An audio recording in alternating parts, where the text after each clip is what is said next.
Hello friends, this is Adam with Movie Guy 365, and today I'm going to review Spider-Man Into the Spider-Verse.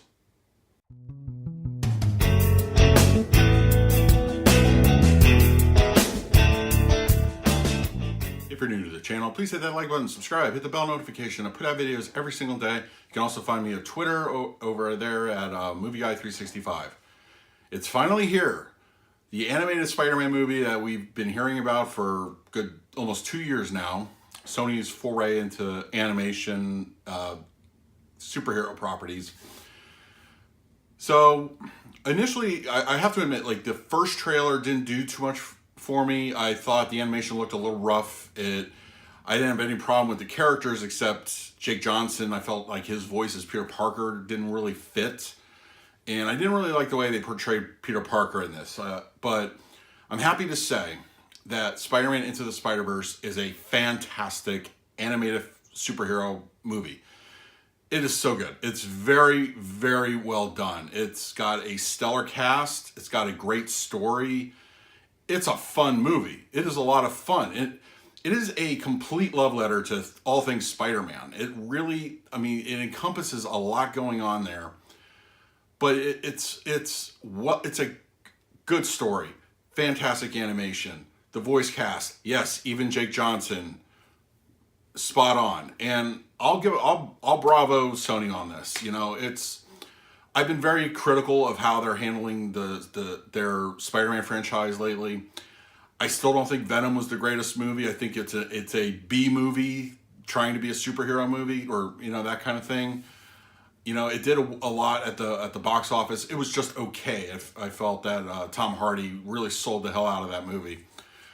So naturally, with Lord and Miller behind the creative part of the animation of Into the Spider-Verse, I was very optimistic that we were going to get something, but I was also very unsure.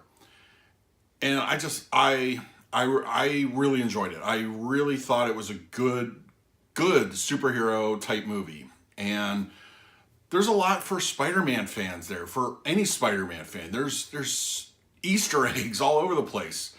I'm not going to spoil anything. I won't do that. But it's a fun film. It is a good time. The animation, oh my God, it's probably the best I've seen all year. And as far as animated features go, it's probably my favorite animated feature of the year.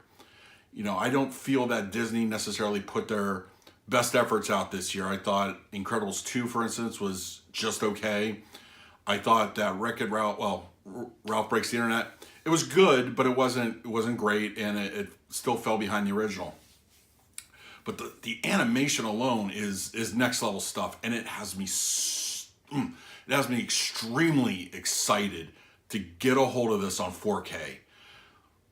My God, I think it's going to be probably one of the most beautiful looking animated films I've ever gotten to see on a 4K disc. I bet the HDR and Dolby Vision are going to be amazing on this thing. That being said, I didn't think it was a perfect movie. There was, I think, something that I didn't really enjoy. And I don't feel like it's going to be spoiling too much to say it, but basically the final boss fight I felt was the weakest aspect of the movie. I feel that it didn't live up to the greatness of what came before it in the rest of the movie. It was okay. I understand creatively why they went that way, but I don't know. I kind of expected a little bit more, and there's just a lot going on the screen that I feel like could have been toned down a little bit. But as a lifelong Spider-Man fan, there's a lot to love here. Just all the characters are great. It opens the door, I feel, for future animated films, whether they focus on Miles or they go with, Spider-Gwen or whatever. I think this has potential. It has a potential for a good animated franchise. I would expect that Lord Miller, would stick around or be involved creatively. And yes, for those wondering, there is a post-credit scene, and it is 100% worth it too. It is both great for a Spider-Man fan, and it is just hilarious. It's awesome. I love it. I wish I could talk about it. I don't want to spoil anything, but yes, Spider-Man Into the Spider-Verse I feel is probably my favorite animated film this year. It's a good story, great characters, great animation. It looks amazing. I'm sorry I keep talking about it, but I think it looked wonderful, and there's a lot to love here. It clocks in, at a nice brisk time, a little under 2 hours. But I highly recommend going to see it. Go see it if you can at a Dolby Cinema or an IMAX or something. You want the best possible picture, because I feel that if you go to just any rundown theater with the murky screen, you're going to lose out on a lot. I think there's a lot to love here, and I'm absolutely can't wait to get this on 4K. It's going to be amazing. So that's pretty much going to do it for me. Leave your comments below. Did you check out Spider-Man Into the Spider-Verse? Please like, subscribe, hit the bell notification. I put out videos every single day. So until next time, this is Adam with Movie Guy 365. I will see you at the movies.